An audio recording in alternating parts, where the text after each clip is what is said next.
Selamat datang di Pau Channel. Saluran berita orang-orang soleh. Pau Channel, saluran kebanggaan kita semua.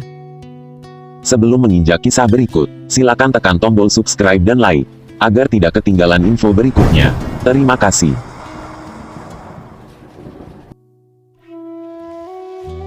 Jumpa lagi para pemirsa Pau Channel dimanapun Anda berada.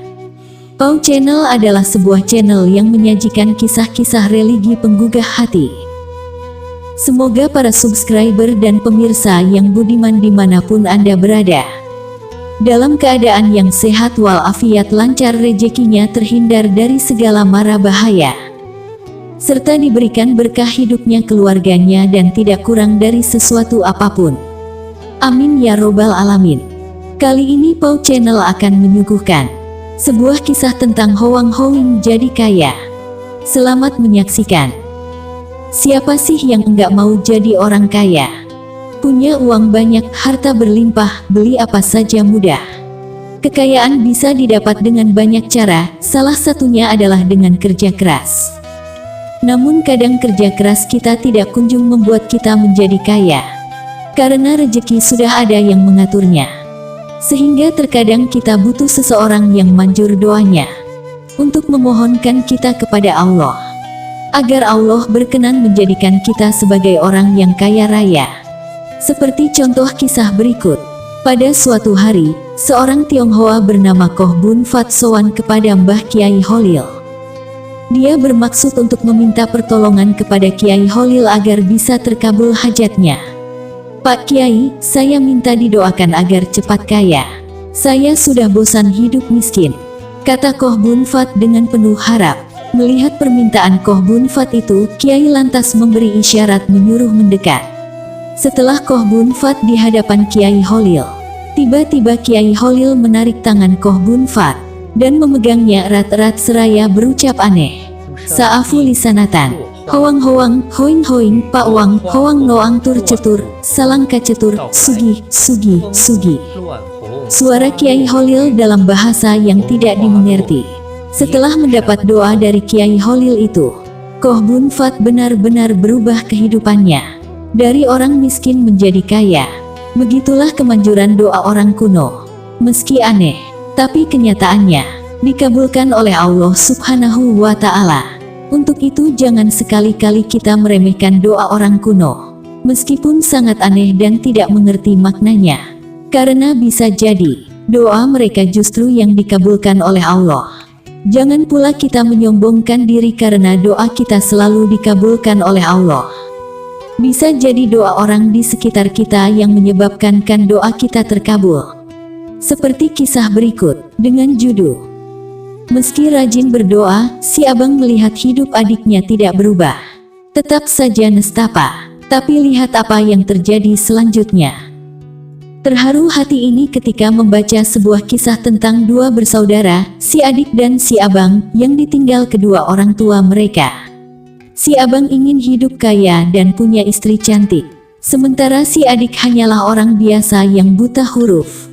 Setiap hari mereka kuat berdoa kepada Allah, minta apa yang mereka inginkan. Ternyata si abang akhirnya benar-benar kaya raya dan punya istri cantik.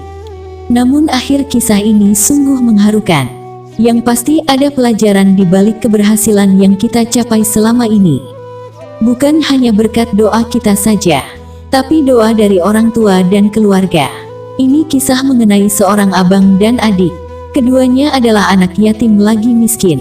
Mereka tinggal di rumah warisan orang tua mereka. Kedua orang tua mereka adalah hamba Allah yang soleh. Kedua anak dididik untuk selalu mengandalkan Allah. Si abang, saban hari berdoa agar Allah mengubah nasib hidupnya. Dia meminta kepada Allah agar dipertemukan dengan istri yang cantik lagi kaya. Dia meminta kepada Allah agar dirinya kaya raya. Sedangkan adiknya adalah seorang yang buta huruf. Tidak seperti kakaknya, dia membaca doa pun dengan melihat kertas. Sebelum ayahnya meninggal, si adik pernah meminta ayahnya menulis sesuatu di atas kertas. Dan kertas itu sering dipegangnya setiap kali berdoa.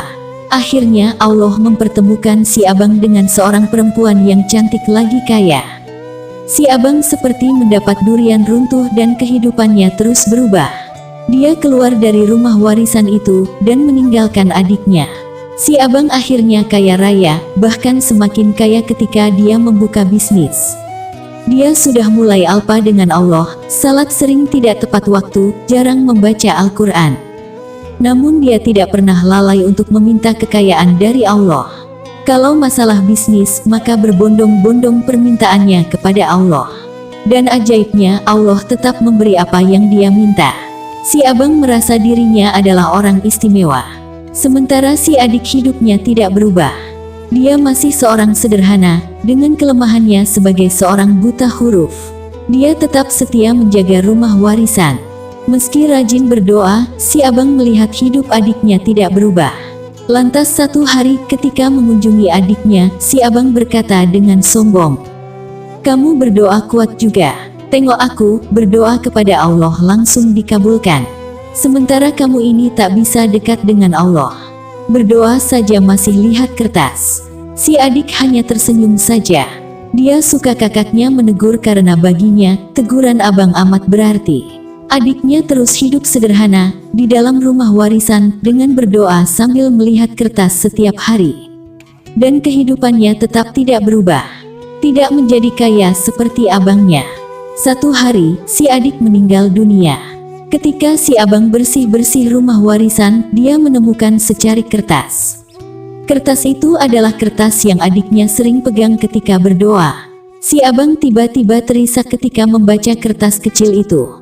Ternyata kertas itu tertulis, "Ya Allah, kabulkanlah segala doa abang aku." Masya Allah. Si abang mulai membandingkan dirinya dengan adiknya. Adiknya tetap taat kepada Allah dan selalu ringan jika berurusan dengan Allah. Adiknya sedikit pun tidak meminta kenikmatan dunia kepada Allah. Malah tidak meminta apa-apa untuk dirinya. Tetapi adiknya meminta agar segala doa si abang dikabulkan. Sedangkan si abang tidak pernah sedikit pun mendoakan adiknya. Si abang mulai sadar, rupanya bukan doa dia yang dikabulkan. Tapi doa adiknya telah diterima oleh Allah, sehingga segala doanya menjadi makbul. Karena itu jangan segan minta orang lain mendoakan kita. Mungkin doa orang lain yang lebih bersih hatinya, lebih suci jiwanya sehingga menyebabkan rahmat Allah tumpah pada diri kita. Jika apa yang kita doakan dikabulkan Allah, maka jangan lantas berlagak sombong bahwa dirinya ahli ibadah. Jangan rasa doa kitalah yang makbul. Serahkan semuanya kepada Allah. Doa itu bagian dari usaha yang sebenarnya. Soal kaya, sebenarnya sudah ada garisnya masing-masing. Namun kita dianjurkan untuk berusaha dan berdoa. Semoga dua kisah di atas dapat menginspirasi para pemirsa semua. Jangan lupa untuk mengklik tombol subscribe, like, and share, serta menekan tombol lonceng notifikasinya, agar tidak ketinggalan info berikutnya. Terima kasih. Wallahu a'lam bishawab, dan sampai jumpa.